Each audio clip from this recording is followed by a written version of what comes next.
কোরআনুল কারীমের মধ্যে আছে হযরত মুসা আলাইহিস সালাম প্রথম যেদিন তুর পাহাড়ে গেছেন, তো তখন প্রচন্ড ঠান্ডা ছিল, শীত, কনকনে ঠান্ডা, নিচে বরফ। ওনার স্ত্রী ঠান্ডার কারণে কাঁপতেছিলেন। মুসা আলাইহিস সালাম একটা গাছের মধ্যে আল্লাহর কুদরতে আগুনের মতো মনে হইতেছিল যে গাছটার মধ্যে ডালগুলো আগুনে পুড়তেছে। এটা মনে করে মুসা আলাইহিস সালাম আগুনের তালাশে সেখানে গেছেন। উদ্দেশ্য হলো এই ঠান্ডা থেকে বাঁচার জন্য একটু ডালের আগুন নিয়ে আসলে, আগুন পোহাইলে স্ত্রী এবং ওনার ঠান্ডা কমবে।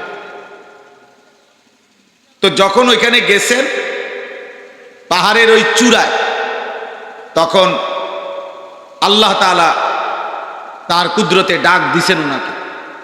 কোরআন শরীফে আছে এই যে ডাক দিছেন, ডাক দিতে গিয়ে আল্লাহ বলছেন ইয়া মুসা ইন্নী আনা রব্বুক, নিশ্চয়ই আমি তোমার রব, ফাখলা'না আলাইকা, তুমি তোমার দুইটা জুতা খুলে ফেলো, ও আনা ইখতারতুকা, আমি তোমাকে বাছাই করেছি, নির্বাচন করেছি, ফাসতামি' লিমা ইউহা, অতএব আমার ওয়াহী এখন যা হবে তোমার উপরে তা মনোযোগ দিয়ে শোনো। তো তাফসীরের মধ্যে আছে, আপনিও বুঝবেন, এইমাত্র বললাম যে প্রচন্ড ঠান্ডা, শীত, কুয়াশা, বরফ।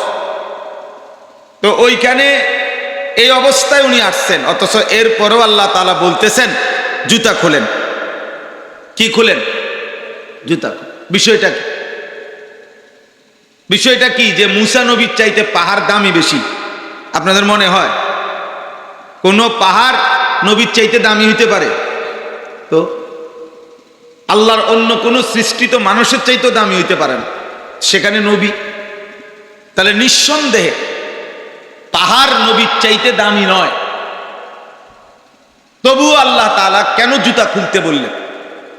এটাই কারণ যে পরের আয়াত, যে আমি তোমাকে বাছাই করেছি, আমার ওয়াহী তুমি মনোযোগ দিয়ে শোনো, আর আমি আল্লাহর কথা শুনবার আদব জুতা খুলে শোনা, জুতা খুলে শোনা। এই জন্য এই দুইটা কথা একত্রে মিলাইয়া বললাম। এক নাম্বার হলো জিব্রাইল আখলাক শিখাইছেন, নবীজির সামনে তিনি বসতেন। দুই নাম্বার মুসা আলাইহিস সালামের এই ঘটনার থেকে আমরা শুনলাম যে আল্লাহ তাআলা ওনাকে বলছেন জুতা খুলে আমার কথা শোনো।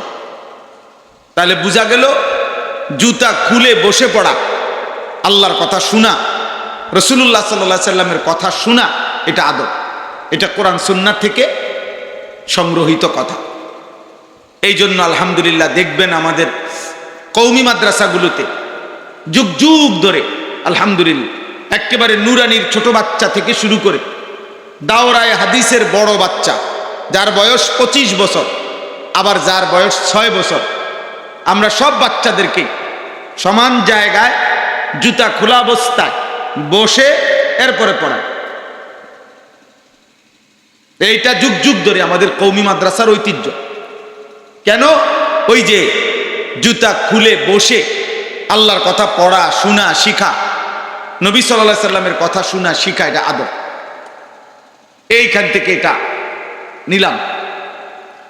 এই জন্য আপনাদেরকে বললাম আজকে না শুনে যখনই আল্লাহর কথা শুনবেন শতভাগ চেষ্টা করবেন আদব যেন থাকে, হৃদয়ের মধ্যে যেন আগ্রহ থাকে, আমার ভিতরে যেন গ্রহণ করার মানসিকতা থাকে।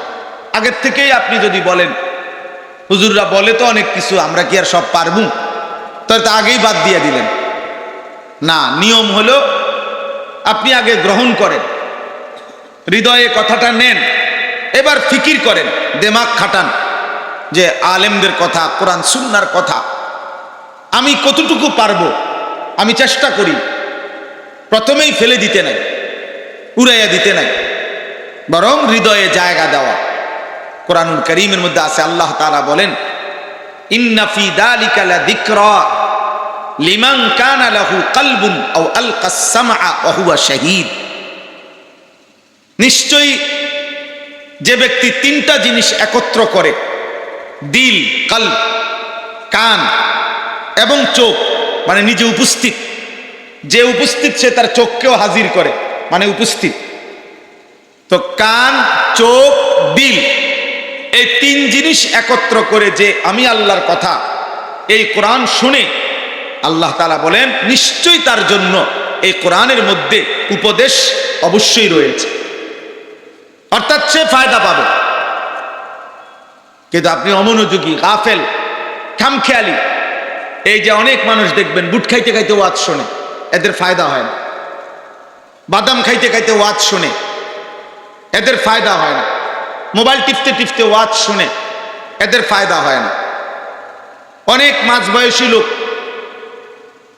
আপনার মসজিদে জুমার নামাজের বয়ান হয়, উনি এই বৈশা বৈশা এরকম জুরায়, আবার ওয়াজ শোনে, কিছু জুরায় কিছু শোনে।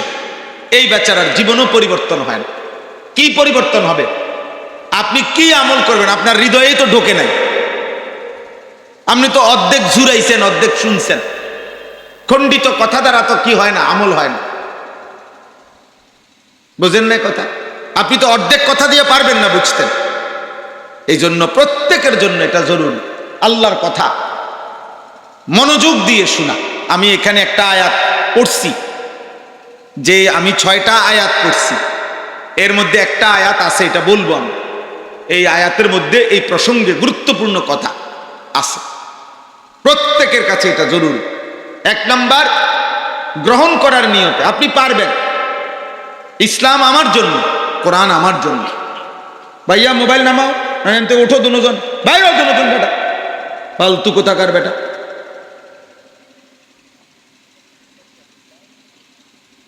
কোন ছাগল গিয়া উঠাও বেটা, আহাম্মক কোথাকার।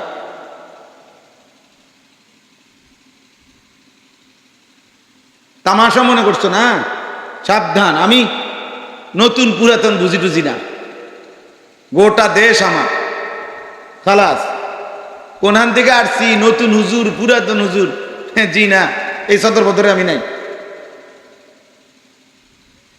আমি কোনো ভোটে দাঁড়াইছি না, আমার কোনো জনপ্রিয়তার দরকার নেই যে আমি ব্যাপক শ্রোতা দরকার। আমি শ্রোতা দিয়ে এত শ্রোতা দিয়ে আমি করবো কি? আল্লাহর কথা একজনকে বললো নেকি, 1 কোটিকে বললো নেকি। কথা বুঝেন নাই? একজনকে বললে নেকি নাই, তো আর অসুবিধা কি? কম শুনলো নেকি, বেশি শুনলো নেকি। আমার বাড়ির কাছে বললো নেকি, 1000 মাইল দূরে গিয়া বললো কি নেকি। দোস্ত, আমি তো আগে বলছি, বুঝাইয়া সুন্দর করে বলছি কিনা বলেন?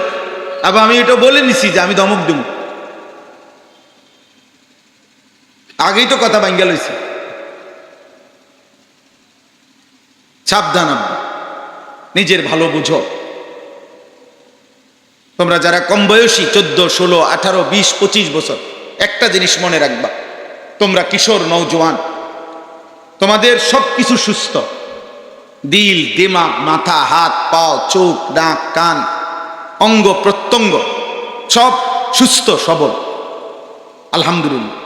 এই সুস্থ সবল বয়সে যার দিমাগ কাজ করে না, যার আখিরাত মনে পড়ে না, বৃদ্ধ বয়সে তুমি মোটেই পারবা না।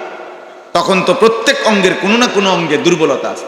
আমার এই যে কোমরে 24 ঘন্টা ব্যথা করে, সারাক্ষণ আমার এই কোমরের এই সাইডে ব্যথা করে। আমি চোখে ছোট লেখা কম দেখি, আমার গলায় 2 বার অপারেশন হয়েছে। তাইলে আজ 45 বছর বয়সে এসে কম বেশি রোগ নিয়েই জীবন চলতেছে। কিন্তু 18 বছরের 14 বছরের ছেলেটা তো রোগ কি জানে না। তার কাছে রাত্র দিন বরাবর, সে চাইলে সারা রাতও জাগতে পারে, সে রাত চাইলে সারা রাতও ঘুমাইতে পারে। সে যদি 3 রাতও না ঘুমায় কষ্ট হবে না, সে যদি আবার 3 রাতও ঘুমায় থাকে অসুবিধা হবে না। এজন্যই তো শক্তি। এই শক্তি সামর্থ্যের সময়ে কেউ যদি নিজের মূল্যায়ন না বুঝে, তার চাইতে বড় ব্যর্থ আর কেউ না, আর কেউ না। আমি আজকে এক ছেলেকে বললাম যে বাবা, তুমি 16 বছর, তুমি প্রয়োজনে মাটি কাটো, তাইলে তোমার কিছু কামাই হবে। তুমি বুট ভাজো, বাদাম ভাজো, তুমি বুট বানাও, বুট ভাজো, মুড়ি ভাজো, তাইলেও কিছু উপার্জন হবে। কিন্তু মোবাইল টিপো না। 24 ঘন্টার মধ্যে 8 ঘন্টা যদি মোবাইল টিপে, 8 ঘন্টা কর্মের ঘন্টা। সারা পৃথিবীর স্ট্যান্ডার্ড শ্রমিকের কর্মের টাইম কতক্ষণ? 8 ঘন্টা। ডিউটির মূল টাইম কয় ঘন্টা? 8 ঘন্টা। 8 ঘন্টায় বেতন হয়। তাইলে 8 ঘন্টার উপার্জন দিয়ে মানুষ সংসার চালায়, 8 ঘন্টার উপার্জন দিয়ে মানুষ বাড়ি গাড়ি করে, 8 ঘন্টার উপার্জন দিয়ে মানুষ তার জীবন চালায়, ফ্যামিলির জন্য কিছু রেখে যায়, সন্তানাদিদের জন্য কিছু অ্যাসেট রেখে যায়। তাহলে এরকম উত্তম সময় আমাদের লাখ লাখ সন্তান এরকম 8, 10, 12 ঘন্টা প্রতিদিন মোবাইল টিপ, কি দেখে, কেন দেখে, অর্জন কি, বিসর্জন কি, কিচ্ছু জানেন, কিচ্ছু জানেন, কিছুই বুঝে না বিষয়। আমার কথাটা, আমার তো এটা বোঝা উচিত, আমি কেন করছি এটা, আমার উপার্জন কি, দুনিয়ার লাভ কি, আখিরাতের লাভ। আখিরাতের লাভ তো কিছুই নাই, দুনিয়ার কি লাভ? দুনিয়ার কি লাভ? 1 লক্ষ নর্তকীও যদি কেউ মোবাইলে দেখে, আরে অসভ্য, তোর কি 1 লাখ মহিলা দরকার? এত বেটি দিয়ে তুই করবি কি? এত নর্তকী দিয়ে তুমি কি করবা? এত মহিলা তো কোনো পুরুষের লাগে না। এক পুরুষের হালাল বৈধ চাহিদা পূরণের জন্য তো একজন স্ত্রী যথেষ্ট। তার জিন্দেগির 63 বছরের 1 সেকেন্ডের কোনো গুনাহ নাই, কোনো কি নাই, গুনাহ নাই। তিনি নিষ্পাপ, গুনাহমুক্ত, পবিত্র, তবুও তিনি আখিরাতকে ভয় পাচ্ছেন, তবুও তিনি হাসরের ময়দানকে ভয় পাচ্ছেন। আর প্রতিদিন আল্লাহর নবী সাল্লাল্লাহু আলাইহি সাল্লাম হাদিসের মধ্যে, বুখারী মুসলিম রিওয়ায়াত, আল্লাহর নবী বলছে, আল্লাহর কসম, ইন্নী লা আস্তাগফিরুল্লাহ ফিল ইয়াউম আকসারা মিন 70 মাররা। আমার উম্মত, আমি আল্লাহর কসম, প্রতিদিন আমি নবী কমপক্ষে 70 বারের চাইতে বেশিবার আল্লাহর কাছে ক্ষমা প্রার্থনা করি। যিনি নিষ্পাপ, যিনি গুনাহমুক্ত, তো আমাদের কি হালাত? আমাদের গুনাহ আছে তো? কথা বলে না? আমাদের পাপ আছে তো?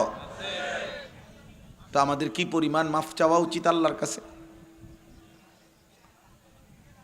অনেকেই আমরা মস্কারি করি দিনটাকে, হ্যাঁ, মোল্লা মৌলবীর কথাটাকে মস্কারি করেন, আপনি তিরস্কারি করেন আর মস্কারি করেন।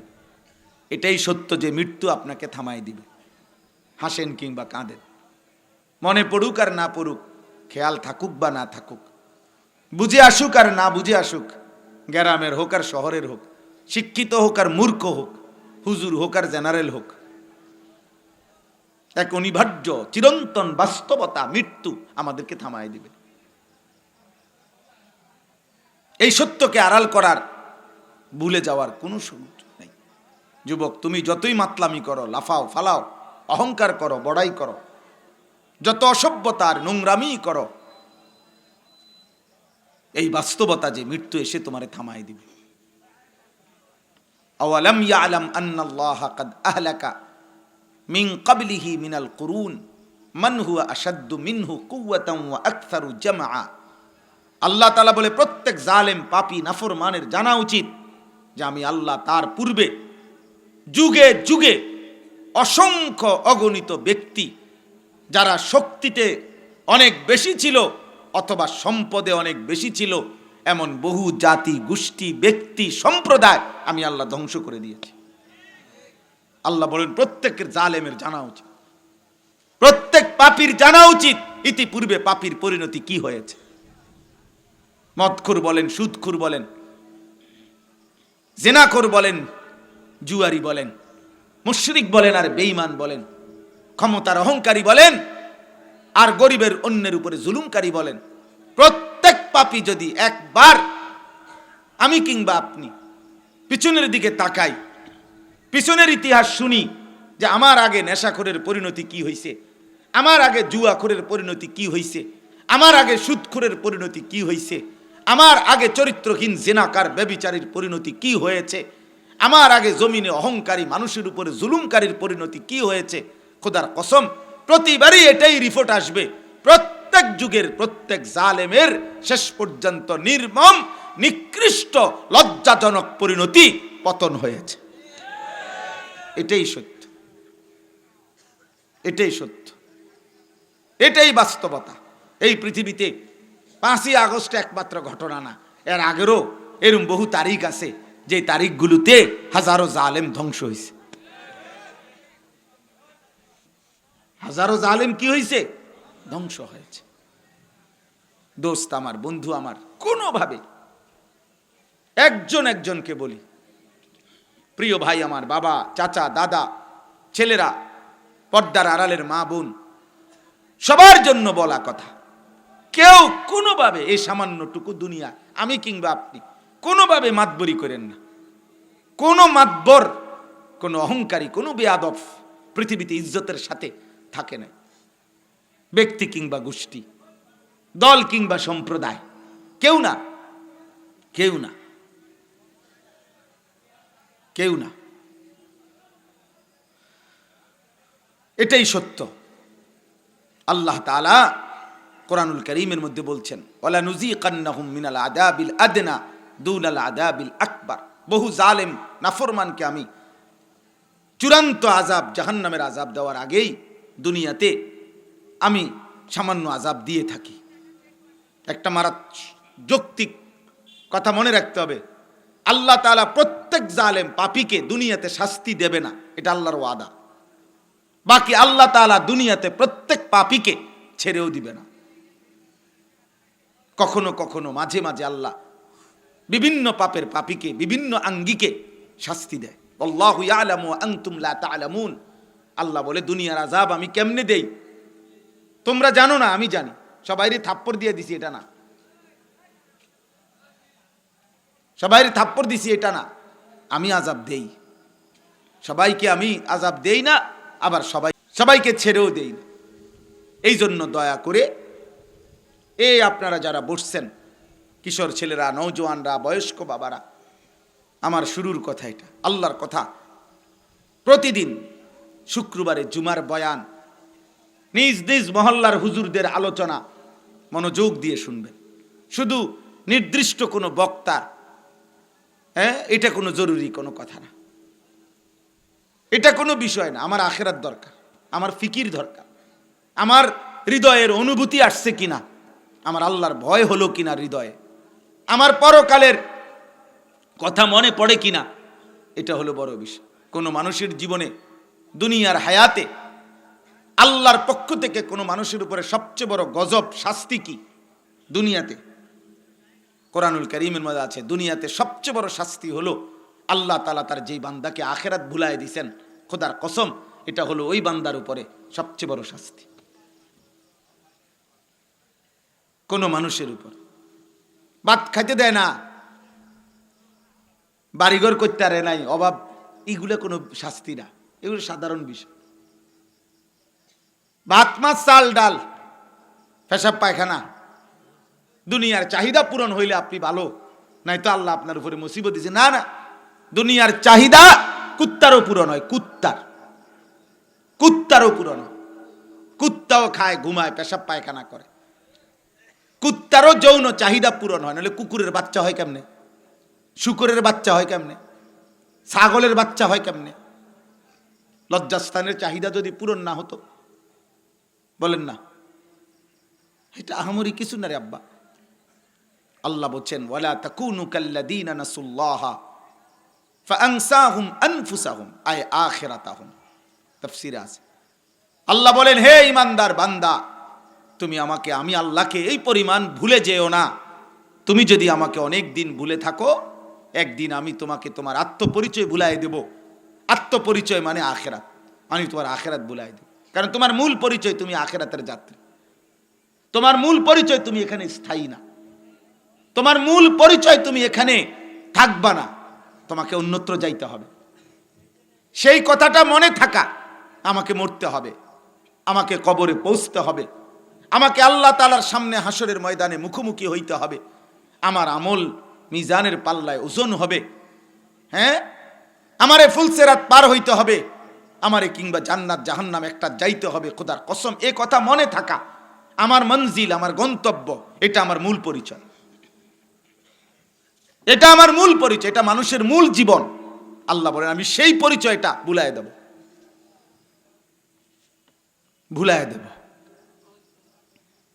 হ্যাঁ হ্যাঁ, আখিরাত বিহীন জীবন জানোয়ারের জীবন, আল্লাহ বিহীন জিন্দিগি, সেজদা বিহীন জিন্দিগি, বন্দিগি বিহীন জীবন, হালাল হারাম বিহীন জীবন।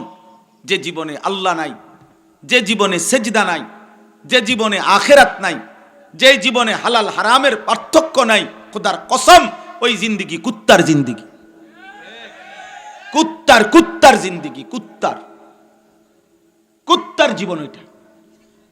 এই জন্য সাফ বললাম বেটা, মুসলমানের বাচ্চা, তোদের যাদের কপালে সারা দিনের একটা সেজদা নাই, তোদের জিন্দিগি জানোয়ারের জীবন বেটা, কুকুরের জীবন, হাইওয়ানের জীবন বেটা। বলে কই থেকে বলছেন এত বড় কথা? আল্লাহর কোরআন থেকে, এটা কোরআন শরীফের ডাইরেক্ট আয়াত। ওই জিন্দিগি কুত্তার জীবন, যে জীবন সেজদা দেয় না, যে জীবন মালিক চিনে না, যে জীবন আখিরাত জানে না, যে জীবন হালাল হারাম বোঝে না, সব এক তার কাছে। কষ্টের টাকাও সুদের টাকা বরাবর, এই পকেটে উপার্জনের টাকাও নেয়, কিস্তির টাকাও নেয়। তো কোনটা হালাল কোনটা হারাম? স্ত্রীকেও দেখে, মোবাইলের নর্তকীও দেখে, তো কোনটা হালাল কোনটা হারাম? হ্যাঁ, মদও খায়, মধুও খায়, কোনটা হালাল কোনটা হারাম? সালামও দেয়, গালিও দেয়, কোনটা হালাল কোনটা হারাম? মসজিদেও যায়, চা দোকানে বসে বসে টেলিভিশনে নর্তকীর নাচও দেখে। কি চাচা, কোনটা হালাল কোনটা হারাম? ওই চাচা, বুড়া মিয়া বলেন না কেন? হ্যাঁ, আল্লাহরও ডাকেন, বিড়িও খান, ঘটনা কি তা? কোনটা হালাল কোনটা হারাম? কোনো পাক নাফাক নাই, মুসলমানের কোনো পাক নাফাক নাই। তো কি সেটা? কি সেটা? বরাবর সব। স্ত্রী এবং রাস্তার মহিলা বরাবর, আপন বোন আর পরের মেয়ে বরাবর, কথা বলে না বরাবর। তো তাইলে পার্থক্য নাই তো? তুমি তো সব বরাবর করে লাইছো। বুঝা গেল যার কাছে হালাল হারামের পার্থক্য নাই, তার কাছে আল্লাহর বিধান, রসুলের বিধানের কোনো পরোয়া নাই। কিসের আবার বিধান? আমার মনে যা চায় তা, আমার যখন যা ভাল লাগে তা, আমার মনে যা যায়, আমার শরীর, ইউর লাইফ ইউর উইশ। ইউরোপের স্লোগান এটা, আমেরিকার, ইউরোপের বেঈমানদের, সমস্ত কাফের মুশরিকের স্লোগান এটা। তোমার জীবন তোমার পছন্দ, লাইফ তোমার পছন্দ, তোমার ইউর লাইফ ইউর চয়েস, তোমার জীবন তোমার চয়েস। এখানে আবার আল্লাহ কি, রাসূল কি, হালাল কি হারাম কি, পাক কি নাফাক কি, যার যাকে ভাল লাগে, কার মেয়ে কার ছেলে, তো বাদ দাও, বাদ দাও। বুঝেন না? কোথায় পহেলা বৈশাখ? তো পহেলা বৈশাখ তো একটি দিন, বছরের নতুন বছরে, তো এইটার সাথে বেহায়াপনা, মহিলাগুলো বেপর্দা চলার কি সম্পর্ক? এটার সাথে এটার কি সম্পর্ক? কি অসভ্যতা আর পহেলা বৈশাখ এক হইল কেমনে? গান বাদ্যর সাথে পহেলা বৈশাখ কি? পহেলা বৈশাখ যার, তো 2 বৈশাখ তো তারই, জ্যৈষ্ঠ মাসও তার, আষাঢ় মাসও তার, শনিবারও তার, রবিবারও তার, জানুয়ারি যার, ফেব্রুয়ারি তো তারই। কথা বোঝেন নাই? এই রাত তো একই জনের, এই দিন একই মালিকের, তো এনে আলাদা কি আবার? হুয়াল্লাযী জাআলাল লাইলা ওয়ান নাহারা খিলফা, আল্লাহ বলে প্রতিদিন রাত এবং দিন পর্যায়ক্রমে আমি বানায় থাকি, এটা আমি করি বান্দা। একবার রাত একবার দিন, একবার দিন একবার রাত, বান্দা এটা আমি বানাই। এখানে তুমি কি? আলাদা নাচনের কি আছে? আলাদা লাফানের কি আছে? আলাদা হলুদ কাপড় পরার কি আছে? আস্তাগফিরুল্লাহ, এটা কি? কিসের সাথে কি মিলাইলেন? বুঝেন? এজন্য প্রত্যেক ছেলেরা বলি, বাবা, আল্লাহ বিহীন, কোরআন বিহীন জ্ঞান, কোরআনুল কারীমের ছোঁয়া ছাড়া যেই জ্ঞান, আল্লাহর দিন ছাড়া যেই জ্ঞান, খোদার কসম ওই জ্ঞানের অপূর্ণতা, ওই জ্ঞানের সংকীর্ণতা, ওই জ্ঞানের মধ্যে অসভ্যতা, নোংরামি এখনো হাজার কোটি গুণ রয়ে গেছে, যা আল্লাহর কোরআনের জ্ঞানের মধ্যে এক জাররাও নাই, এক জাররাও নাই।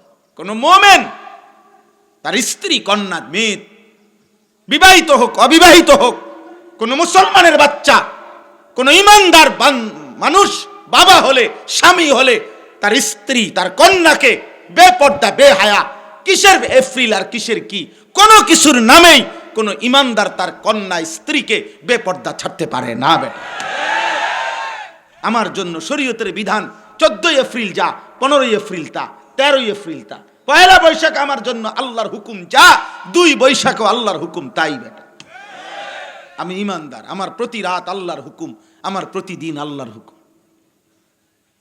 আমার আল্লাহ এবং আমার রসুল যদি কোনো রাতকে মর্যাদা দেয় তাহলে মর্যাদা, আমার আল্লাহ আমার রসুল যদি কোনো দিনকে মর্যাদা দেয় তাহলে মর্যাদা। আমার নবী জুমার দিনকে মর্যাদা দিছেন, অতএব জুমার দিন মর্যাদাবান। আমার নবী শবে বরাতকে মর্যাদা দিছেন, তো অতএব শবে বরাত মর্যাদাবান। আমার নবী শবে কদরকে মর্যাদাবান করেছেন, তো সেটা মর্যাদাবান। ঈদের দিন মর্যাদাবান, কিন্তু অন্যদের বানানো কোনো দিন মর্যাদাবান আলাদা বিশেষত্ব হইতে পারে না।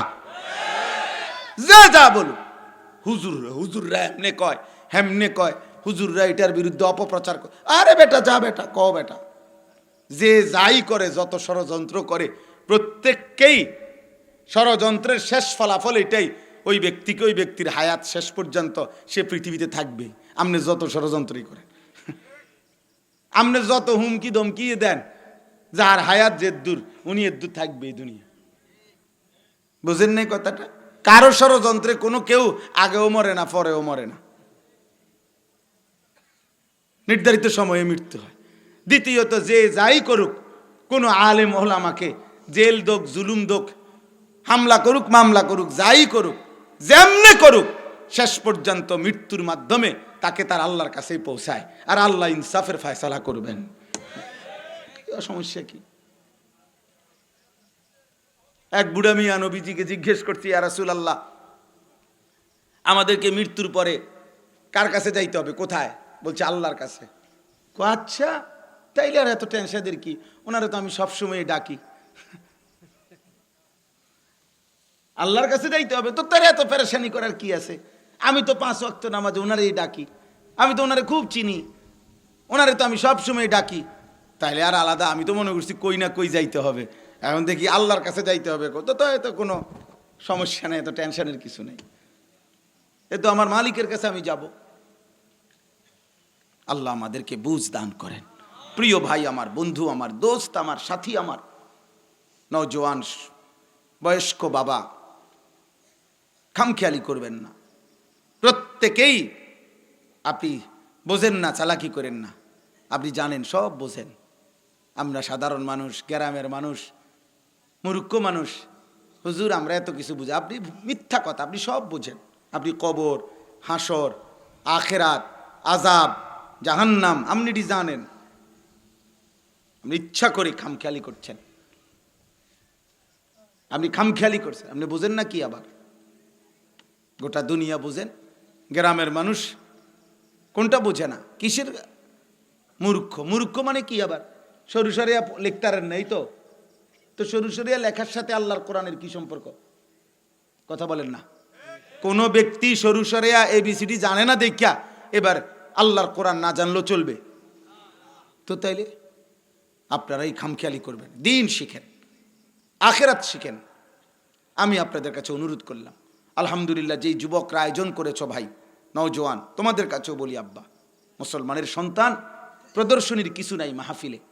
তোমরা একটা বড় মাহফিল করছো, যে কোনো একজন বক্তা আসছে, কিছু শ্রোতা হইছে, মানুষ হইছে, এগুলো আহামরি অবাক কিচ্ছু না।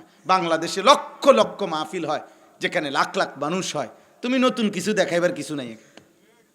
এই প্যান্ডেল, এই মাইক, এই হরন, এই পোস্টার, এই হ্যান্ডবিল, এই সব কিছুই পুরাতন বিষয় নাকি নতুন কিছু? এনে অভিনব দেখাবার কিছু না যে আমরা এটা দেখাই দিলাম। কি দেখাইছেন? কি তা? প্যান্ডেল? প্যান্ডেল আর পৃথিবীতে কেউ দেখে নাই। পোস্টার, বক্তা, তো তো আমরা আর বাংলাদেশে কোথাও ওয়াজ করি নাই না, এই শেষ, এই প্রথম, বলেন না? তাইলে এখানে আহামরি কিচ্ছু নেই, বিশেষত্ব আহামরি আলাদা কিছুই নাই। একমাত্র সম্মান, মর্যাদা, ইজ্জত, কামিয়াবি, কৃতকার্যতা, সফলতা, খোদার কসম যদি আল্লাহর ভয় কলিজার মধ্যে আসে, আমার কিংবা আপনাদের, আয়োজক কিংবা শ্রোতাদের, যার কলিজায় আল্লাহর ভয় আসবে শুধু সেই সফল, সেই কামিয়াব, সেই কামিয়াব। বাকিরা ব্যর্থ, বাকিরা ব্যর্থ। ওয়াখাসিরা হুনালিকাল মুবতিলুন। আল্লাহ তাআলা বলে সমস্ত বাতিল, নিশ্চিত ক্ষতিগ্রস্ত। আল্লাহ তাআলা বলছেন চারটি জিনিস যার মধ্যে নাই সে নিশ্চিত ক্ষতিগ্রস্ত। এক, নিজের ঈমানের বিশুদ্ধতা যার মধ্যে নাই। দুই, আমলের বিশুদ্ধতা যার মধ্যে নাই। তিন, অন্য মানুষকে যে ঈমানের দাওয়াত দেয় না। চার, অন্য মানুষকে যে আমলের দাওয়াত দেয় না। আল্লাহ তাআলা বলছে এই চার জিনিস যার মধ্যে নাই সে লাফি খুসরিন, সে ক্ষতিগ্রস্ত, ক্ষতিগ্রস্ত, বরবাদ, সে বরবাদ। আল্লাহ আমাদেরকে বুঝার তৌফিক দান করেন। আমি সবার কাছে অনুরোধ করলাম, আপনারা দিন দিন কিশোর যুবক ছেলেরা, তোমরা আব্বা এই অল্প কয়েকদিনের অভিভাবকের খামখেয়ালি, বাবা মার অমনোযোগিতা, এই সমাজ তোমাদেরকে ছেড়ে দিছে। আজ থেকে 30 বছর আগে, প্রিয় ভাই আমার, আমরাও ছোটবেলায়, আমার বয়স 45 বছর রানিং, তাহলে আজ থেকে 30 বছর আগে আমরাও 14-15 বছরের ছেলে ছিলাম।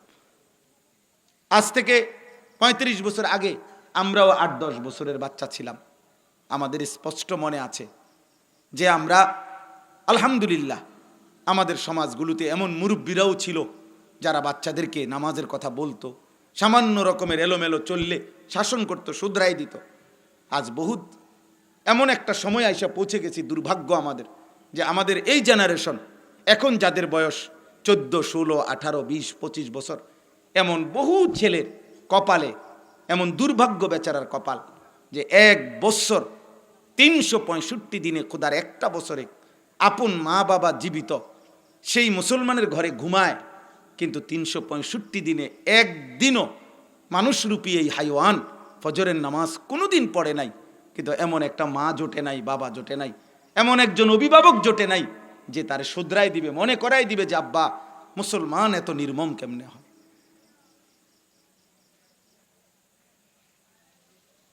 মুসলমান 365 দিন আল্লাহকে কেমনে ভুলে থাকে। 1 বছর, আমার 75 বছর বয়সী মা আমারে আজও জিজ্ঞেস করে, আব্বা নমাজ উঠছনি? আলহামদুলিল্লাহ। আমার যখন 2টা সন্তান আছিল, 2টা বাচ্চা, বিবাহিত, আমি ওয়াজ করি, তখনও আমার মা আমারে দরজার কাছে আইসা ফজরের নামাজের জন্য বছরের পর বছর উঠাইছে। হ্যাঁ, আজকে এই কারণেই হালাত তোমাদের, আমরা বুঝি এটা আব্বা। মা বাপ, পরিবার, অভিভাবক, সমাজের বয়স্ক অনেক মানুষ সবাই ছেড়ে দিছে, হাল ছেড়ে দিছে। আর হইতো না, আর হইতো না, বাধ্য হাতে মোবাইল টিপে ফোলা নিজের মতো হাসে কাঁদে, ফোলা সারা রাত মোবাইলে উলঙ্গ ছবি দেখে। কেউ জিজ্ঞেস করে না, কিরে বাবা তুমি আমার ছেলে চুল এগুলো এমন কেন? আমি জীবনে একবার একটা সাদা টুপির মধ্যে 4টা ফুল ওয়ালা একবার জীবনে কিনছিলাম। আমার আব্বা বলছে ফুত, জায়েজ না জায়েজ পরে। আমি জীবনে বাবা সাদা টুপি ছাড়া কোনোদিন পরি নাই, তুই আমার সন্তান, দেখো আব্বা, আর কোনোদিন পরি নাই। বাপ আমার খেয়াল রাখছে। আজকে আপনারা অভিভাবক পর্যায়ের যারা আছেন, আপনারা সবাই ব্যস্ত, প্রতিদিনকার বাজার সদাই, সংসারের নিত্যদিনের বাজার খরচ, আর এই গদ্দুয়ার একটু লাইন টাইন করে দিয়ে যাওয়া, ছেলে ফেলে কোনো রকম আয় উপার্জন, বিয়া শাদীর একটা ব্যবস্থা করে দিতে পারা, এটাকেই মনে করতেছেন কাজ, এটাই আপনাদের ফিকির। কিন্তু আমরা মুসলমান হিসাবে খোদার কসম এটা আমাদের ফিকির ছিল না। আমাদের ফিকির ছিল আমার স্ত্রীর ইবাদত, নামাজ, আমার ছেলে মেয়ের নামাজ। আমি ভাত মিলুক আর না মিলুক, আমি ক্ষুধার্ত থাকি আর না থাকি, আমার সন্তান নামাজ পড়বে। আমার সন্তান আল্লাহ চিনবে। এই কোরআনুল কারীম থেকে আমি বলি আব্বা, হযরত ইব্রাহিম আলাইহিস সালাম, শুনতেছেন আপনারা? ইব্রাহিম আলাইহিস সালামের ঘটনাটা আপনারা সবাই জানেন। হযরত ইব্রাহিম নবী, ওনার স্ত্রী হাজেরা এবং একমাত্র প্রথম সন্তান ইসমাইল, এই স্ত্রী এবং ছেলে ইসমাইল তখন কোলে কোলে নবজাতক বাচ্চা হাজেরা এবং ইসমাইলকে ইব্রাহিম আলাইহিস সালাম অনেক দূরে আল্লাহর ঘর কাবার কাছে আল্লাহর হুকুমে যখন রেখে আসছিলেন, কোরআন শরীফে সূরা ইব্রাহিমের মধ্যে আছে, যেদিন রাখছিলেন আপনারা সবাই এই ঘটনা জানেন। এই তখন ওই জায়গায় এক ফোঁটা পানি ছিল না, একটা খাবারের এক লোকমা ব্যবস্থা ছিল না, কোনো গাছ ফুল ফল ফসল কিচ্ছু ছিল না, একজন মানুষের অস্তিত্ব ছিল না, শুধু একটা মহিলা আর এই কোলের বাচ্চাটা যাকে রেখে গেছে উনি, এই ছাড়া খোদার কসম সেখানে কোনো মানুষ ছিল না। এমন শূন্য দুধু মরুভূমি, গাছ নাই, পানি নাই, বৃক্ষ নাই, ফুল নাই, ফসল নাই, খাদ্য নাই, মানুষ নাই, একবেলা বেঁচে থাকার কোনো উপকরণ নাই। সেই জায়গায় যখন রেখে আসছেন আল্লাহর হুকুমে ইব্রাহিম আলাইহিস সালাম, গল্প শোনা তো সহজ, কল্পনা করে দেখেন বিষয়টা, ভেবে দেখেন, ভেবে দেখেন। আমরা এখান থেকে ঢাকা যাইতে 3 বার বাসাত ফোন করে বাইতে, কদ্দুর গেছেন, কদ্দুর গেছেন বলে না এখন।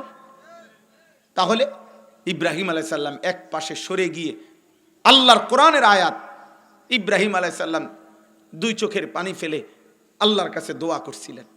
সেই দোয়ার মধ্যে ইব্রাহিম নবী বলছেন, আল্লাহ, গাছপালা তরুলতাহীন এক জায়গায় আপনার ঘরের পাশে আমার স্ত্রী সন্তানকে রেখে গেলাম, তবে মাওলা রব্বানা ইন্নী আসকানতু মিন যুররিয়াতি বিওয়াদিন গায়রি জি জারইন ইনদা বাইতিকাল মুহাররাম, আল্লাহ আপনার ঘরের কাছে গাছপালা তরুলতাহীন কোনো বেঁচে থাকার উপকরণ বাহ্যিক নাই এমন একটা জায়গায় রেখে যাচ্ছি, তবে এই মুহূর্তে আপনার কাছে আমি চাই।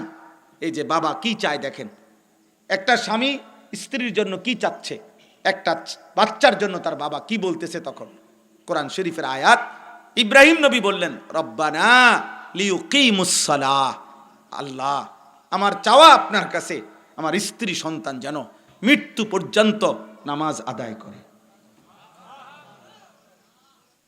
কি আদায় করে? কোরআন শরীফের আয়াত, ইব্রাহিমের দোয়া।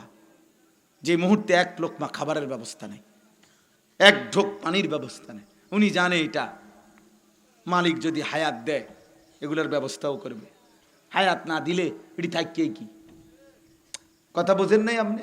আর যদি আল্লাহ হায়াত দেয় তো আসবাবের ব্যবস্থা, প্রয়োজনীয় উপকরণের ব্যবস্থাও তিনি কি করবে। এগুলো আমার টেনশন না, এগুলো যিনি সৃষ্টিকর্তা তার টেনশন। আমার টেনশন হলো নামাজ, আমার জিম্মাদারি হলো ইবাদত।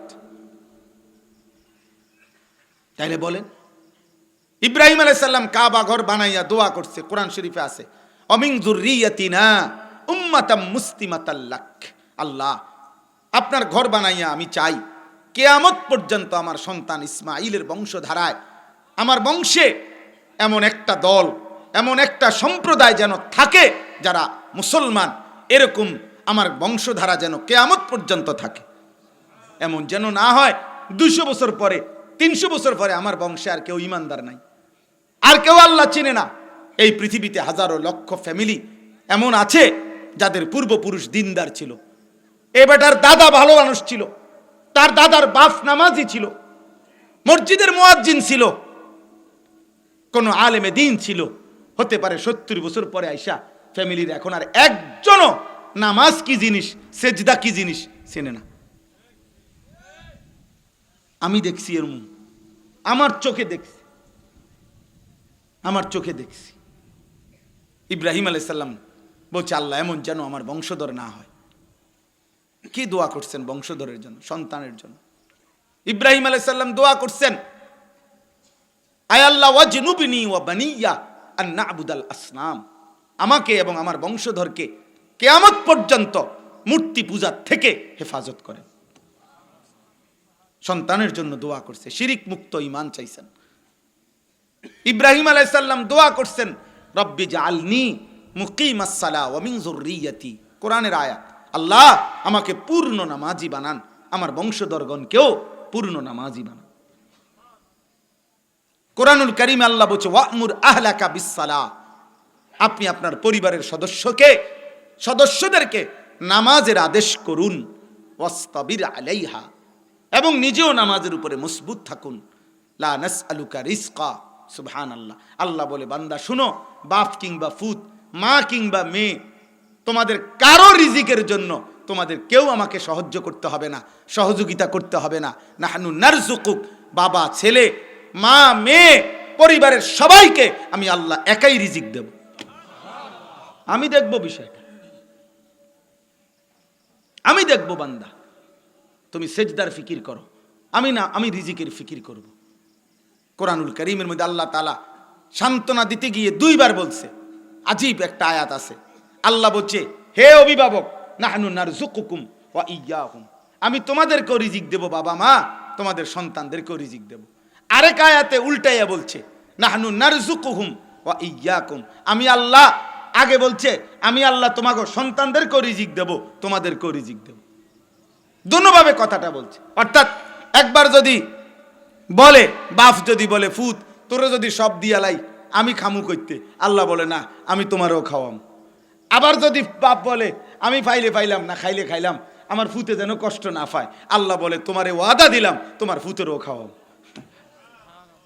কোনো টেনশন করো না বান্দা, আমি তোমারও সৃষ্টিকর্তা, সন্তানেরও কি সৃষ্টি, আমি সবার রিজিক দাতা।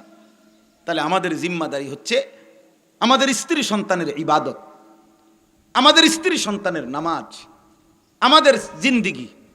আজ আমরা সব ভুলে গেছি, অভিভাবকরা অভিভাবকের দায়িত্ব ভুলে গেছি।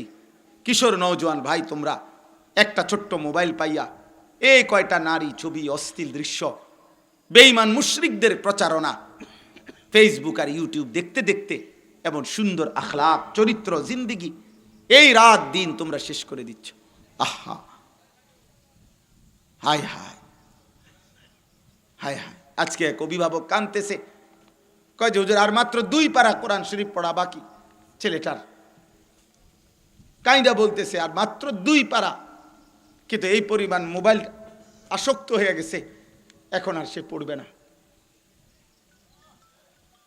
হা হা, মায়ের চোখে কি পরিমাণ পানি, বাবার চোখে কি পরিমাণ পানি। একটা ছেলে বলো ভাই, যারা 1 ওয়াক্ত নামাজ পড়ো না, এই তোমার মায়ের স্বপ্নের প্রতিদান। সারা রাত সারা দিন যারা নারী ছবি, অশ্লীল দৃশ্য দেখো, প্রিয় ভাই বলো,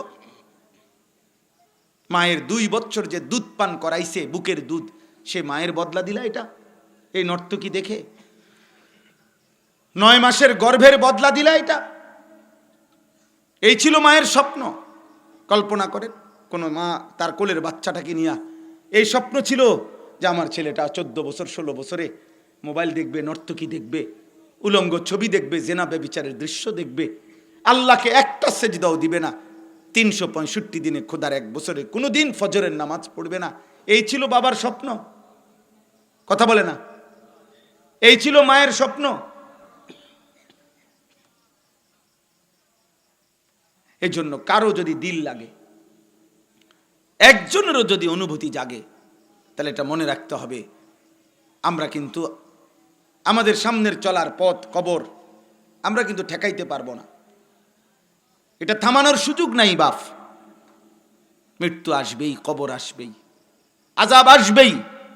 কোরআনুল কারীমে আল্লাহ বলছেন, আহা, আল্লাহ তাআলা বলছেন প্রত্যেক জাহান্নামী যখন জাহান্নামে তাকে ফেলা হবে, তো সে 3টা জিনিস দেখবে। 1 নাম্বার হলো জাহান্নামের বিকট চিৎকার, গর্জন শুনতে পাবে, এমন ভয়ানক গর্জন যা এই সৃষ্টিতে কোনোদিন শুনে নাই। 2, ওয়াহিয়া তাফুর, জাহান্নামী দেখবে আগুনের ভিতরে এই ধাউ ধাউ লেলিহান আগুন তাকে উথরাইয়া জাহান্নামের মধ্যে ঢেউ খেলাইতেছে। 3 নাম্বার, তাকাদু তামাইয়াজু মিনাল গাইজ, আল্লাহ বলে মানুষ যেমন কথায় বলে রাগে গুসায় ফেটে যাচ্ছে, আল্লাহ তাআলা বলেন জাহান্নামে ফেলা হবে নাফরমানকে। জাহান্নামের আগুনের একটা ধাক্কায় জাহান্নামের শরীরের প্রত্যেকটা রেজা রেজা টুকরা টুকরা আলাদা হয়ে পুরা আগুনে ছিন্ন ভিন্ন হয়েছে। আবার জুড়বে, আবার আযাব হবে। তাদউ মান আদবারা ওয়া তাওয়াল্লা ওয়া জামাআ ফাআওয়া। আল্লাহ তাআলা বলে জাহান্নামের আগুন প্রত্যেক নাফরমান হাসরের ময়দানে এদিক সেদিক ছুটতে চাইবে। আল্লাহ তাআলা বলেন আগুন ডেকে ডেকে, আগুন নিজে ডাইকা প্রতিটা পাপী নাফরমান মুশরিক বেঈমানকে টেনে আগুনের ভিতরে ঢুকায় ফেলবে। এটা কোরআন শরীফের আয়াত। তাদউ মানে আগুনই ডাকবে। আগুন নিজে বলবে হে মদখোর, এদিকে ওদিকে যাস কেন? এই নেশাখোর জুয়ারি, এদিকে ভিতরে ঢোক। চরিত্রহীন বেহায়া বেপর্দা নারী, এদিকে ভিতরে, ওদিকে যাও কেন? ভাগো কেন? মুশরিক বেঈমান ভাগো কেন? এদিকে ভেতরে ঢোকো। আল্লাহ আমাদেরকে মাফ করে দেন। আমার ভাই, এবার আমি শুধু আয়াতের তর্জমা বলি, আমার কথা শেষ। তর্জমাটুকু শুনেন। সূরা মুলক 29 নম্বর পারা, 67 নম্বর সূরা কোরআনুল কারীমের। এই সূরার 4টা আয়াত পড়ছি আমি। এই 4টা আয়াতের তর্জমা বললেই আমার কথা শেষ। অত্যন্ত ফজিলতপূর্ণ একটি সূরা, 30 আয়াত এই সূরাটার মধ্যে। নবীজি সাল্লাল্লাহু আলাইহি সাল্লাম বলেন, যে ব্যক্তি দুনিয়ায় এই সূরাটি নিয়মিত পাঠ করবে, কিয়ামতের দিন আল্লাহ তাআলার নিকট এই সূরাটি এই পরিমাণ সুপারিশ করবে ওই ব্যক্তির জন্য। এই সূরার সুপারিশে আল্লাহ ওই ব্যক্তিকে মাফ করে দিবে। 2 নাম্বার, নবীজি বলছেন এই সূরাটি কিয়ামতের দিন ওই ব্যক্তির পক্ষ নিয়ে ফেরেশতাদের সাথে ঝগড়া করবে। খাসামাত আন সাহিবিহা, ঝগড়া করবে। ফেরেশতারা বলবে তারে জাহান্নামে দেব, আর এই সূরাটা বলবে না, এই লোক আমাকে পড়তো, আমি তারে জাহান্নামে নিতে দেব না। আল্লাহর নবী বলেন হাত্তা আদখালাতুল জান্নাহ, এমন কি তর্ক করতে করতে ফেরেশতার সাথে এই সূরাটাই ওই ব্যক্তিকে, যে ব্যক্তি নিয়মিত তেলাওয়াত করত, তাকে জান্নাতে ঢুকাইয়াই ছাড়বে। 3 নাম্বার, নবীজি বলেন হিয়াল মানিআতুল মুনজিয়া তুনজিহি মিন আযাবিল কবর। এই সূরা তেলাওয়াতকারীকে আল্লাহর নবী বলেন কবরের আযাব থেকে নিশ্চিত রক্ষা করবে। এই সূরা ফজিলতপূর্ণ সূরা। আল্লাহ তাআলা বলেন ইন্নাল্লাযীনা ইয়াখশাউনা রাব্বাহুম বিল গায়ব, নিশ্চয়ই যারা তাদের রব আল্লাহকে ভয় করে, বিল গায়বে, না দেখে, অদৃশ্য হওয়া সত্ত্বেও যারা তাদের রবকে ভয় করে, আল্লাহ তাআলা বলেন লাহুম মাগফিরাতুম ওয়া আজরুন কাবীর, আল্লাহর পক্ষ থেকে তাদের জন্য রয়েছে 2টা পুরস্কার। 1, তাদের জিন্দেগীর গুনাহের মাগফিরাত। 2, সর্বশ্রেষ্ঠ বিনিময় জান্নাত। সুবহানাল্লাহ। এই ছোট্ট একটা কথা আপনি বোঝেন শুধু। আল্লাহ তাআলা বলছেন ইয়াখশাউনা রাব্বাহুম বিল গায়ব, যারা তাদের আল্লাহকে ভয় করে না দেখে। এই কথার 2 অর্থ। 1, প্রথম অর্থ হলো যেই ঈমানদার ফিস সিররি ওয়াল আলান, গোপনে কিংবা প্রকাশ্যে, একাকী কিংবা সবার মাঝে আল্লাহকে না দেখেও, আল্লাযী লাম ইয়ারাউহু, যে আল্লাহকে দেখে নাই মূলত, অথচ সে সব অবস্থায় একাকী থাকলেও, সবার মাঝে থাকলেও, গোপনেও প্রকাশ্যেও আল্লাহকে ভয় করে, আল্লাহ তাআলা বলেন আমি তার জিন্দেগীর সব ভুল ভ্রান্তি মাফ করে দেব, আমার জান্নাত দিয়ে দেব। 2 নাম্বার তাফসীর হলো, তাফসীরের মধ্যে লিখছে যে ব্যক্তি আল্লাহকে না দেখে ভয় করবে, এই কথার অর্থ হইল যে ব্যক্তি আখিরাত এবং পরকালের সমস্ত আযাব না দেখা সত্ত্বেও আল্লাহর আযাবকে ভয় করবে। কবরের আযাব আমরা দেখি নাই, কিন্তু না দেখেও ভয় করবে। হাসরের ময়দানের আযাব আমরা দেখি নাই, কিন্তু না দেখেও ভয় করবে। জাহান্নামের আযাব দেখি নাই, কিন্তু না দেখেও ভয় করবে। আল্লাহ বলেন কবরের আযাব, আখিরাতের আযাব, জাহান্নামের আযাব না দেখেও যারা আল্লাহর ভয়ে ভয় করবে, আল্লাহ বলেন আমি তাদের জিন্দেগীর সব গুনাহ মাফ করে দেব, আমার জান্নাত দিয়ে দেব। অতএব দোস্ত, আযাবের ভয় করা, আল্লাহকে ভয় করা, সেই ভয়ে গুনাহ ছেড়ে দেওয়া, এটা আমাদের ডিউটি, এটা আমাদের জিম্মাদারি, এটা আমাদের জিম্মাদারি। হাসেন কিংবা কাঁদেন, আপনি পৃথিবীতে থাকবেন না। অট্টালিকা কিংবা কুঁড়েঘর, আপনি পৃথিবীতে থাকবেন না। এটাই সত্য, এটাই বাস্তবতা। অতএব সব নওজোয়ান ভাই, কিশোর ভাই, বাবা, আল্লাহর ওয়াস্তে, আল্লাহর ওয়াস্তে এই মাহফিলের কথা এটাই। আমরা ওয়াজ ওলামায়ে কেরামের যত কথা, আমরা ঘুরে ফিরে এই এক কথা যে আল্লাহকে ডাকেন, গুনাহ ছাড়েন, নবী সাল্লাল্লাহু আলাইহি সাল্লামের সুন্নাত ধরেন, আখিরাতের ফিকির করেন। এই ছাড়া আমাদের কাছে বিকল্প কোনো ওয়াজ নাই। কেউ বিদ্রুপ করিলেও আমগো এটাই কথা, এটাই কথা, এটাই মুমিনের কথা, আমার আখিরাত। আল্লাহ তাআলা এবার বলেন, ওয়া আসিররু কাওলাকুম আবিজহারু বিহি ইন্নাহু আলিমুম বিদাতিস সুদূর। বান্দা, তোমার তিনটা অবস্থা, তুমি হয় আস্তে কথা বলো, অথবা জোরে কথা বলো, অথবা তুমি অন্তরে অন্তরে বহু কথা কাজের প্ল্যান প্রোগ্রাম করো, মনের চাওয়া। আল্লাহ বলেন, মনে রেখো, আস্তে বলো কিংবা জোরে বলো কিংবা হৃদয়ে লালন করো, সব আমি জানি। তাহলে আমারে ফাঁকি দিবা কেমন? আমারে ফাঁকি দেবে? মক্কার কুরাইশ কাফেররা মাঝে মাঝে নবীজির বিরুদ্ধে ষড়যন্ত্র চক্রান্ত করিলে, তাফসিরে আছে এই আয়াতের, তারা বলতো আসিররু কাওলাকুম কাই লা ইয়াসমা ইলাহা মুহাম্মদ। আস্তে বলো, মুহাম্মদের খোদা যেন শুনতে না পায়, নয়তো মুহাম্মদের খোদার কাছে একটা ফেরেশতা আছে, ওইটা পাঠাইয়া মুহাম্মদের জানাই দিবে, জিব্রাইল। এজন্য আস্তে কও, আস্তে। আল্লাহ তাআলা বলেন, হায় হায় বেওকুফ, আস্তেটাও তো আমি শুনি, জোরে বললেও তো আমি শুনি, মুখে কিছু না বলে অন্তরে প্ল্যান করলেও তো আমি শুনি, আমি জানি, আমার থেকে লুকাইবা কেমনে? সুবহানাল্লাহ। আলা ইয়ালামু মান খালাক। আল্লাহ তাআলা বলেন, তুমি বান্দা ভাবো তো, একটা সহজ যুক্তি আল্লাহ দিছেন, হে আমার বান্দা, তোমরা প্রত্যেকেই ভাবো তো, যিনি সৃষ্টি করেছেন তার সৃষ্টির প্রত্যেকটা গতিবিধি তিনি জানবেন না? কথা বলে না? এটা সহজ কথা না? যে যিনি সৃষ্টি করেছেন তার সৃষ্টি সম্পর্কে তিনি জানবেন না তো কে জানবে? উৎপাদনকারী বুঝি জানে না এই মালের গুণাগুণ কি? কোম্পানি বলতে পারবে না এটা? আপনি বলবেন, আপনি বলবেন? এটা তো সহজ কথা। এটার উৎপাদনের তারিখ কখন, মেয়াদ উত্তীর্ণের তারিখ কখন, এটা কোম্পানি ঠিক করবে না আমরা? কথা বলে না? তাহলে আল্লাহ তাআলা বলেন, সৃষ্টি করলাম আমি জানবো না?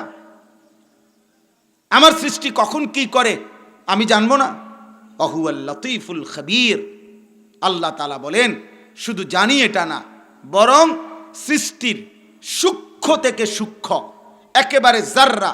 মনে করেন, একটা গুনার সময় একটা নারী দেখলে, ছবি দেখলে, অশ্লীল দৃশ্য দেখলে, আমাদের চামড়ার ভিতরের গোশত, গোশতের ভিতরের হাড্ডি, হাড্ডির ভিতরের যে অস্থি, মগজ, হাড্ডির ভিতরের যে চর্বি, এই প্রত্যেকটার ভিতরে শেষ অংশটার মধ্যেও কি ফিলিংস জাগে, গুনার কি অনুভূতি জাগে, আল্লাহ বলেন গোটা সৃষ্টির পৃথিবীর কেউ সেটা ব্যাখ্যা করে, বিশ্লেষণ করে, পরীক্ষা করে বলতে পারবে না। কিন্তু আমি লতীফ, আমি সূক্ষ্ম থেকে সূক্ষ্ম শেষ বিন্দু পর্যন্ত কি অনুভূতি হয় আমি তাও জানি। ওয়াহুয়াল লতীফুল খবীর। আমি সব খবর রাখি, আমি সব খবর রাখি। হ্যাঁ, সর্বশেষ আল্লাহ বলেন, হুয়াল্লাযী জাআলা লাকুমুল আরদা যালুলান ফামশু ফি মানাকিবিহা ওয়া কুলু মির রিজকিহি ওয়া ইলাইহিন নুশুর। অতএব বান্দা, এদিক সেদিক যাইয়া লাভ নাই। তুমি আমারে আড়াল করতে পারবা না, আমার লগে মাতবুরি করে পারতা না, আমার কাছে আসতেই হবে। আমি আল্লাহ তাআলা সব জানি, সব বুঝি। মাকে লুকাইলেও আমারে পারবা না, বাবাকে লুকাইলেও আমারে পারবা না, স্ত্রীকে লুকাইলেও আমাকে পারবা না, স্বামীকে লুকাইলেও আমাকে পারবা না, র্যাব, বিজিবি, পুলিশ, বিডিআর যারেই লুকাও আমারে পারতা না। এই পৃথিবীর সব ক্ষমতাধরকেও যদি আড়াল করো আমারে পারতা না বান্দা। অতএব তুমি এতটুকু বুঝো, গোটা জমিন আমি আল্লাহই তোমার অধীনস্থ করে দিয়েছি এবং আমি তোমার অনুমতি দিছি, আমার জমিন সবটা তোমার জন্য দিলাম। তুমি যেদিক দিয়া পারো ওদিক দিয়া যাও, আমার রিজিক তালাশ করো, উপার্জন করো, বক্ষণ করো, কোনো অসুবিধা নাই। দেশে থাইকা পারো, বিদেশে থাইকা পারো, যশোর থাইকা পারো, ঝিনাইদহ থাইকা পারো, ঢাকা গিয়া পারো, যেখানে যাও তুমি রিজিক তালাশ করো, আয় করো, উপার্জন করো, হালাল রিজিক খাবার বক্ষণ করো, কোনো অসুবিধা নাই আমার। আল্লাহ বলে শুধু একটা কথা মনে রেখো, ওয়া ইলাইহিন নুশুর। এখান থেকে হোক, ওইখান থেকে, দেশ থেকে হোক, বিদেশ থেকে, শহর থেকে, গ্রাম থেকে, যেখানেই থাকো না কেন, আমি আল্লাহর কাছে ফিরতে হবে। হবে? বলে না? ফিরতে হবে, ওই মালিকের কাছে যেতে হবে, খালাস। আল্লাহ বলেন এটা শুধু মনে রেখো, এই সত্য ভুলে যেও না। এই জন্য আমি শুরুতে বলছি, যে জীবন আল্লাহ চিনে না, যে জীবন আখিরাত চিনে না, যে জীবন গন্তব্য চিনে না, ওই জীবন জানোয়ারের জীবন। কুকুর কোনো গন্তব্য জানে না, কুকুর জানে না তার জান্নাত কি জাহান্নাম কি, শুকর জানে না, জানোয়ার এটা জানে না, জানোয়ারের এটা কোনো বিষয় না, জানোয়ারের এটা কোনো চ্যাপ্টার না। জানোয়ার মানেই হলো নগদ দুনিয়া যেটুকু ভোগ করতে পারে। হ্যাঁ, এই জন্য আল্লাহ কোরআনুল কারীমে বলছেন অত্তাবা হাওয়াহু ফামাসালুহু কামাসালিল কালব, সূরা আরাফের আয়াত। আল্লাহ বলে মনের ইচ্ছে মতো যে চলে, তার উদাহরণ, তার দৃষ্টান্ত কামাসালিল কালব। আল্লাহর বিধান, রাসূলের বিধান তোয়াক্কা না করে আমার মনে যা চায় তাই করব, তাই করব, যা মন চায় তাই। এই জীবন, এই উদাহরণ কামাসালিল কালব, কুত্তার মতো, কুত্তার মতো, কুত্তার মতো। এই আপনি হুজুরের জিগান কালব অর্থ কি? কামাসালিল কালব অর্থ কি? কুকুরের মতো। আর ভিন্ন কোনো অর্থ আছে হুজুর? আল্লাহ বিহীন জীবন কুত্তার জীবন, সেজদা বিহীন জীবন কুত্তার জীবন, বন্দিগি বিহীন, গোলামি বিহীন জীবন কুত্তার জীবন। নারী, ছবি, মোবাইল, জিনা, ব্যভিচার, মদ, জুয়া, সুদ, কিস্তি, হালাল হারাম, পাক নাফাক, জায়েজ না জায়েজ, যার কাছে বরাবর, ওই জীবন জানোয়ারের জীবন। ওই জীবন মানুষের জীবন না, মুসলমানের জীবনও না, মানুষের জীবনও না। অতএব আজকে এতটুকুই কথা। আল্লাহ তাআলা আপনাদেরকে তৌফিক দান করেন। সমস্ত কিশোর যুবক ভাই, আল্লাহকে মানো, দিন মানো, আখিরাতের ফিকির করো। আব্বা নিজের ভালো বোঝো, নিজের কল্যাণ বোঝো, নিজেরে নষ্ট করো না। তুমি পয়সা গেলে, নষ্ট হয়ে গেলে, চরিত্রহীন, রিজেক্টেড মাল, পরিত্যক্ত মাল মানুষ ফেলে দেয়, ঘরে নেয় না। অসল মাল মানুষে নেয় না আব্বা। হাজারো মেল ফ্যাক্টরির বর্জ্য ফেলে দেয়, হাজারো মেল ফ্যাক্টরির ঝুটা মাল ফেলে দেয়, ওটাকে কেউ কদর করে না। নিজের চরিত্র আখলাক নষ্ট করে দিলে কেউ মনে রাখবে না, কেউ না, কেউ না। আল্লাহ তাআলা আমাদের সবাইকে ঈমান আমলের তৌফিক দান করেন। আমরা 5 ওয়াক্ত নামাজ পড়বো ইনশাআল্লাহ। ফজরের নামাজ জামাতের সাথে পড়ার চেষ্টা করবো ইনশাআল্লাহ। নিজেদের স্ত্রী কন্যাদেরকে পর্দায় রাখেন, ছেলে মেয়েদেরকে নামাজে অভ্যস্ত করেন, এবং বাপ মা হিসাবে নিজেরাও গুনাহ থেকে বাঁচেন। মিথ্যা বলবেন কেন? গালি কেন দিবেন? সুদ, কিস্তি, হারাম রোজগার কেন করবেন? বিড়ি, সিগারেট, চা দোকানের আড্ডা, টেলিভিশন, নাটক, সিনেমা কেন দেখবেন? আপনার লজ্জা নাই? আপনি বুঝেন না? আপনার থেকে আপনার সন্তান শিখবে। আল্লাহ আমাদেরকে তৌফিক দান করেন, কবুল করেন। আজকের এই মাহফিলকে আল্লাহ তাআলা ভরপুর কামিয়াব করে দেন। নওজওয়ানদের এই ফিকির আয়োজনে আল্লাহ তাআলা বরকত দান করেন। আমিন। সুবহানাল্লাহি ওয়া বিহামদিহি, সুবহানাকাল্লাহুম্মা বিহামদিক।